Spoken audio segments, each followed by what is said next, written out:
মালয়েশিয়াতে সরকারি প্রতিষ্ঠান ছাড়া সপ্তাহে কোনো জায়গাতেই 2 ছুটি নাই। সরকারি প্রতিষ্ঠানগুলোতেও সপ্তাহে 1 ছুটি আর একদিন হাফ ডে, অর্থাৎ 1.5 দিন ছুটি পড়ে। আর যারা আমরা ফরেনার আছি, যারা super market, super shop, hyper market যে যেখানে কর্মরত আছি, এগুলো কিন্তু 30 দিনই খোলা থাকে।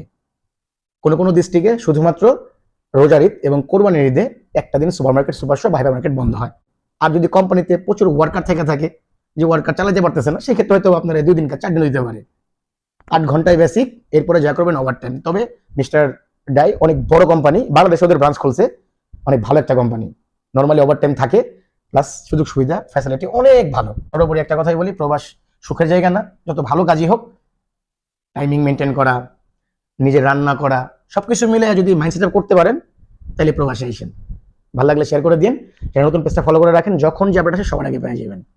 যদি সুপার মার্কেট সম্পর্কে কারো কোনো আইডিয়ার প্রয়োজন পড়ে, ইনশাল্লাহ রিপ্লাই দেওয়ার চেষ্টা করবো। একটু কষ্ট করে কমেন্ট করেন। ভালো থাকবেন সবাই, আসসালামু আলাইকুম।